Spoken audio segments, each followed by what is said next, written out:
Welcome to Wednesday, October 30th, and you're listening to the Day Weather Podcast. Well, temperatures at the time of this recording were still falling across Wyoming, Colorado, and western Nebraska and western South Dakota. So far, the coldest temperatures have been reported in the upper Platte Valley of Wyoming, around the Rawlins, Saratoga, and Encampment areas. We were getting and seeing temperatures coming in 20 to 24 degrees below zero, with still time for those temperatures to get colder. Fresh snow cover, a clear night, and winds which have been light overnight have allowed those temperatures to just take a tumble. We are likely going to see many areas come in with record-breaking low temperatures across, especially Wyoming, but parts of Colorado and the western high plains as well. This Arctic blast is going all the way down to the Gulf Coast of Texas.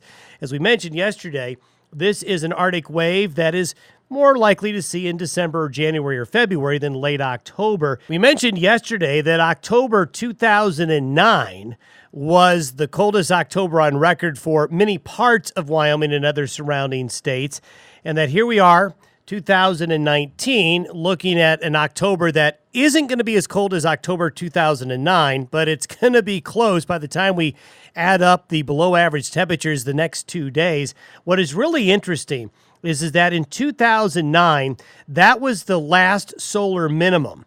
In 2009, we had 260 days of no sunspots on the sun. Here we are, 2019, at the other solar minimum, and so far we've had 226 days of no sunspots, which means this solar minimum is stronger than the solar minimum of 2009. And what's interesting about the 2009 solar minimum was that was the strongest solar minimum since 1909. Is there possibly a correlation with these solar minimums and these cold October temperatures? Maybe. Maybe not. I think it's up to debate, but one of the most neglected parts of weather and climate forecasting is the impact of sun, believe it or not. Believe it or not, the sun is pretty much ignored by a lot of climate scientists and other folks studying long-term weather trends. There's a lot of reasons for that, some valid, some not. However, these solar fluctuations likely do have an impact on climate, especially long-term. When we reach these solar minimums and these solar maximums, we do tend to see, with a delayed reaction, temperatures globally either going up or down, going up during solar maximums, going down during solar minimums, and they especially could affect sea surface temperatures.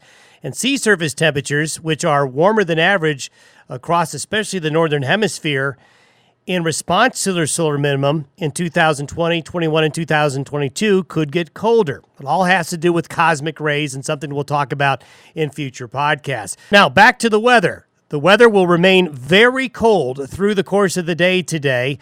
Temperatures are going to be dropping down to the single digits to below zero tonight, although I don't expect tonight to be as cold.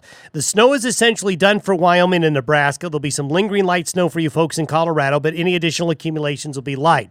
For Halloween, it's a double-edged sword. It gets a little bit warmer, but for Halloween, we are going to be looking at the winds picking up a little bit. This is going to cause blowing and drifting snow on roads and highways across the region. Interstate 80, I-25, Shirley Basin, Muddy Gap. We're going to get blowing snow later today, tonight, and tomorrow. And we know how blowing snow, especially on I-80, can be a real headache. Those winds will make it warmer for Halloween, with temperatures warming into the 30s, but the wind will cause some wind chill. So it's still going to be very cold for trick-or-treaters on Halloween Thursday. Another cold front will come in Thursday night, Friday. It's not strong, but Thursday night, Friday could see a few snow showers for some areas, brisk winds and cold wind chills. That will actually make Friday a little bit colder. Now, we do expect a more settled pattern for the weekend. Temperatures are able to rebound some into the 40s, but probably that's as good as we're going to do, with another cold front due to arrive late Monday into Tuesday. So as we leave October, head into November, there's no big warm-up.